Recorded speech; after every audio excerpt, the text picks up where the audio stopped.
Ketika berlakunya Perang Dunia Kedua, pihak Amerika Syarikat serta sekutu-sekutunya dan Kesatuan Soviet telah bersama-sama berjuang menentang pihak Nazi. Selepas tamat Perang Dunia Kedua, Jerman dibahagikan kepada dua bahagian. Bahagian barat Jerman dikuasai oleh Amerika Syarikat dan sekutu-sekutunya iaitu Perancis dan British. Sementara bahagian timur Jerman pula dikuasai oleh Kesatuan Soviet. Tetapi pada pertengahan 1950-an berlaku permulaan saingan, kecurigaan dan syak wasangka di antara fahaman demokrasi di barat dan fahaman komunis di timur. Ketegangan di antara dua kuasa besar ini diburukkan lagi dengan kebangkitan fahaman dan ideologi komunis di sekitar Eropah. Ketegangan di antara dua kuasa besar ini juga sebenarnya bermula daripada peristiwa Berlin Blockade yang berlaku selepas tamatnya Perang Dunia Kedua, iaitu dari 24 Jun 1948 sehingga 12 Mei 1949. Ianya diikuti dengan ujian bom nuklear pertama oleh Kesatuan Soviet pada tahun 1949 yang menambah lagi ketegangan di antara kedua-dua belah pihak.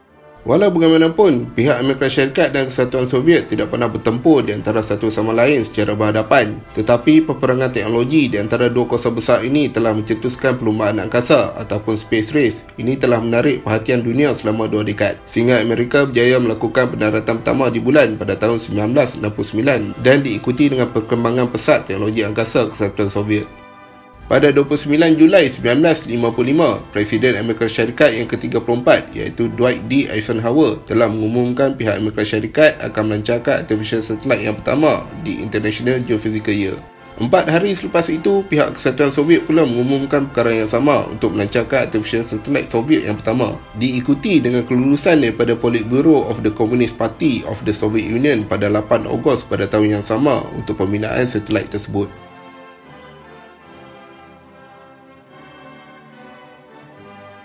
Pada Januari 1956, Majlis Menteri Kesatuan Soviet telah meluluskan dana untuk pembinaan artificial satellite untuk melindungi orbit bumi.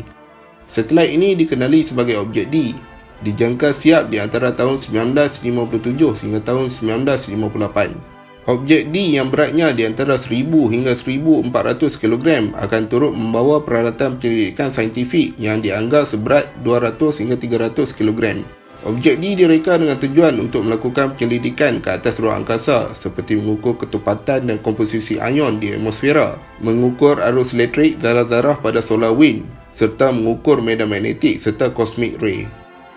Namun pada penghujung tahun 1956, keputusan untuk menangguhkan pelancaran objek D ke angkasa terpaksa dilakukan dan dijadualkan semula untuk pelancaran pada April 1958. Disebabkan oleh batasan masa dan kesukaran untuk membina peralatan penyelidikan yang terlalu kompleks serta kegagalan enjin roket R7 yang akan digunakan untuk membawa objek D ke angkasa.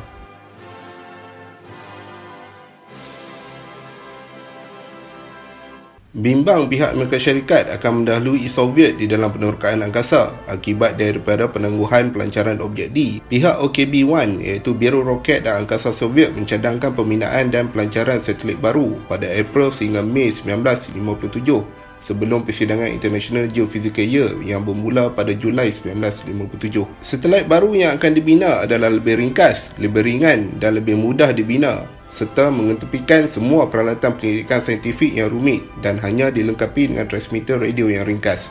Pada 15 Februari 1957, pihak tertinggi Soviet telah meluluskan pembinaan satelit tersebut dan dinamakan sebagai objek PS atau Sputnik 1. Sputnik 1 yang dibina oleh OKB-1 ini seberat 100 kg, berbentuk sfera yang berdiameter 58.5 cm dengan lapisan hemisfera setebal 2 mm dan pelindung haba setebal 1 mm yang diperbuat daripada aluminium, magnesium, titanium alloy. Satelit ini turut dilengkapi dengan 2 pasang antena yang dikuasakan oleh 3 bateri yang diperbuat daripada silver zinc. 2 unit daripada bateri tersebut akan memekarkan kuasa kepada radio transmitter, sementara satu lagi bateri untuk memekarkan kuasa kepada sistem pengawalan suhu. Bekalan kuasa pada satelit tersebut akan dihidupkan secara automatik apabila satelit berpisah daripada fasa kedua roket R7. Sputnik 1 hanya membawa radio transmitter ringkas yang hanya boleh menghantar isyarat radio beep seperti berikut.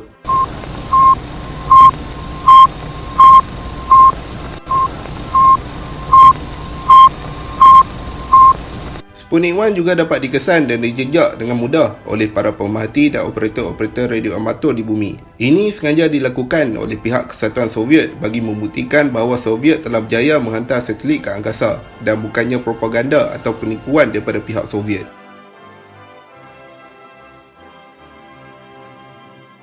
Untuk membawa Sputnik 1 ke orbit, pihak Soviet memerlukan satu roket yang berkuasa untuk tujuan tersebut. Satu roket pembawa atau carrier roket telah direka oleh Sergei Korolev dan roket tersebut dinamakan Sputnik 8K71PS. Dua versi roket Sputnik yang dibina iaitu Sputnik PS yang digunakan untuk membawa satelit Sputnik 1 dan Sputnik 2 yang membawa Laika iaitu anjing pertama di angkasa pada 3 November 1957. Sementara satu lagi versi ialah Sputnik 8A91 yang digunakan untuk membawa Sputnik 3 atau objek D ke orbit pada Mei 1958. Roket pembawa ini direka dan diubah suai daripada R-7A Semyorka. R-7A Semyorka sebenarnya adalah peluru pandu balistik antara benua atau ICBM pertama yang dibina oleh Kesatuan Soviet pada awal tahun 1957. Roket yang membawa Sputnik 1 ini diubah suai dengan ketinggian lebih kurang 30 meter dengan berat 267 tan berbanding R-7A Semyorka ICBM yang setinggi 49.3 meter dan seberat 280 tan. Roket Sputnik 1 ini digerakkan oleh enjin RD-107 dan RD-108 yang menggunakan oksigen cecair sebagai bahan bakar. Sputnik 1 telah berjaya dilancar ke orbit pada 4 Oktober 1957 di Baikonur Cosmodrome, Kazakhstan. Satelit tersebut bergerak dengan kelajuan 18,000 batu sejam dan mengambil masa selama 96 minit untuk melengkapkan pusingan orbit. Sputnik 1 boleh menghantar isyarat frekuensi di antara 20 hingga 40 Hz dan berterusan menghantar isyarat tersebut selama 21 hari sebelum kehabisan kuasa bateri pada 26 Oktober 1957.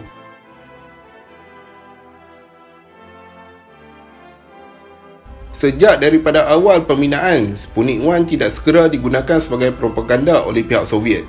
Pihak Soviet mengambil langkah untuk mendiamkan diri tentang pencapaian awal mereka di dalam teknologi pembinaan roket. Ini disebabkan oleh kebimbangan pihak Soviet yang takut rahsia akan terbongkar dan bimbang jika sebarang kegagalan yang berlaku akan dieksploitasikan oleh pihak Barat. Kejayaan pelancaran Sputnik 1 pada 4 Oktober 1957 telah mengejutkan rakyat Amerika Syarikat dan menghancurkan persepsi yang dicipta dan digembar-gemburkan oleh propaganda Amerika Syarikat yang sebelum ini menyatakan bahawa pihak Amerika Syarikat merupakan kuasa besar dan pendahulu di dalam bidang teknologi berbanding Soviet yang mundur dan jauh ke belakang. Walau bagaimanapun, pihak CIA dan Presiden Eisenhower sebenarnya telah menyedari tentang kemajuan teknologi yang telah dicapai oleh pihak Soviet berdasarkan daripada imej-imej yang telah dirakam di dalam operasi pengentipan yang telah dilakukan oleh pesawat pengintik U-2 Amerika Syarikat. Tetapi, ini dirahsiakan dan tidak didedahkan kepada umum. Kebimbangan pihak CIA dan Eisenhower sebenarnya bukanlah kepada satelit Soviet tersebut, tetapi terhadap kemampuan roket pembawa R-7 yang mampu membawa satelit tersebut ke orbit. Pihak Soviet telah menggunakan teknologi peluru berpandu ICBM untuk melancarkan Sputnik 1 ke orbit yang memberikan dua kelebihan propaganda berbanding Amerika, iaitu keupayaan untuk menghantar satelit ke orbit dan bukti keupayaan peluru berpandu pihak Soviet. Ini membuktikan bahawa pihak Soviet mempunyai roket yang mampu menghantar senjata nuklear ke Eropah Barat dan juga Amerika Utara. Itulah ancaman yang paling ditakuti oleh pihak Amerika Syarikat kerana kemampuan roket Soviet tersebut menyebabkan Amerika Syarikat terdedah pada serangan nuklear. Antara faktor-faktor penyumbang terhadap krisis Sputnik ialah pihak Soviet tidak mengeluarkan sebarang imej atau gambar satelit tersebut selama 5 hari selepas pelancaran. Sehingga itu, penampilan satelit tersebut telah menjadi misteri kepada rakyat Amerika Syarikat. Faktor lain ialah beratnya 83 kg berbanding rancangan Amerika untuk menghantarkan satelit seberat 10 kg. Roket Amerika Syarikat menghasilkan daya tujahan sebanyak 670,000 Newton dan pihak Amerika Syarikat menganggap bahawa roket Soviet yang membawa Sputnik 1 ke orbit mesti menghasilkan daya tujahan sebanyak 890,000 Newton. Hakikatnya roket R-7 telah menghasilkan daya tujahan sebanyak 4.4 juta Newton untuk membawa Sputnik 1 ke orbit. Kesemua faktor tersebut telah memberi tamparan yang hebat kepada Amerika Syarikat serta menyumbang kepada persepsi Amerika Syarikat bahawa mereka telah berada di belakang Soviet di dalam pembangunan teknologi angkasa lepas. Kejayaan pelancaran Sputnik 1 dan kemudian diikuti dengan kegagalan dua pelancaran projek Vanguard yang pertama oleh pihak Amerika Syarikat telah menyelahkan persepsi Amerika Syarikat tentang ancaman Kesatuan Soviet yang berterusan sejak Perang Dingin bermula. Roket yang sama melancarkan Sputnik 1 boleh digunakan untuk menghantar kepala peledak nuklear di mana-mana sahaja di dalam beberapa minit. Pihak Soviet juga telah menunjukkan keupayaan itu pada 21 Ogos 1957 dengan penerbangan ujian 6,000 km dengan roket booster R7.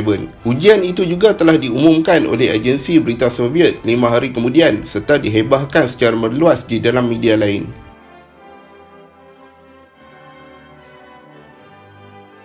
Pada tahun 1958, Presiden Eisenhower telah mengisytiharkan 3 stark facts atau 3 fakta nyata yang perlu ditangani oleh Amerika Syarikat. Pertama, pihak Soviet telah mengatasi Amerika dan seluruh dunia di dalam kemajuan sains dan teknologi angkasa lepas. Kedua, jika Soviet mengekalkan tempat teratas di dalam kemajuan sains dan teknologi angkasa lepas, pihak Soviet mungkin akan menggunakan kelebihan tersebut sebagai cara untuk melemahkan prestij dan kepimpinan Amerika Syarikat.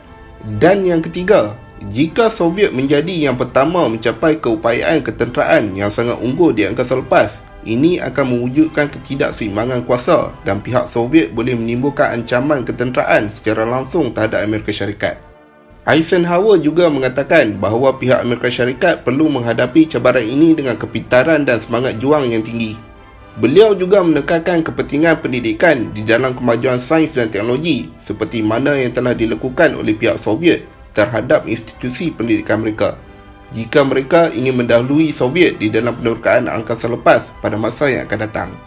Kejayaan pelancaran Sputnik 1 juga telah mendorong beberapa siri inisiatif oleh pihak Amerika Syarikat dari segi kemajuan pertahanan hingga ke penambahbaikan sistem pendidikan. Penekanan juga diberikan kepada projek Vanguard untuk melancarkan satelit Amerika ke orbit serta penambahbaikan terhadap program Explorer yang sedia ada yang telah berjaya melancarkan satelit Amerika yang pertama ke orbit pada 31 Januari 1958.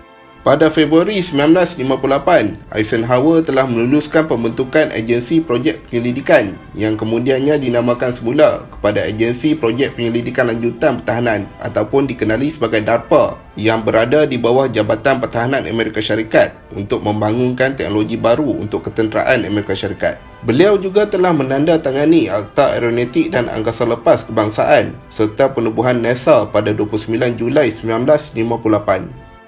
Kurang daripada setahun selepas pelancaran Sputnik 1, Kongres Amerika Syarikat telah meluluskan Akta Pendidikan Pertahanan Nasional. Ianya adalah program selama 4 tahun yang mencurahkan berbilion dolar ke dalam sistem pendidikan Amerika Syarikat.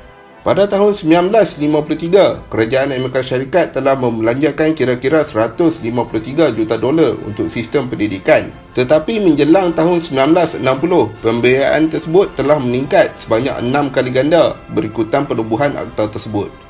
Kesimpulannya, selepas kejutan awal yang telah dilakukan oleh pihak Soviet di atas kejayaan pelancaran Sputnik 1 serta permulaan penerokaan angkasa lepas sehinggalah kejayaan projek Apollo dan pendaratan manusia pertama di bulan pada tahun 1969.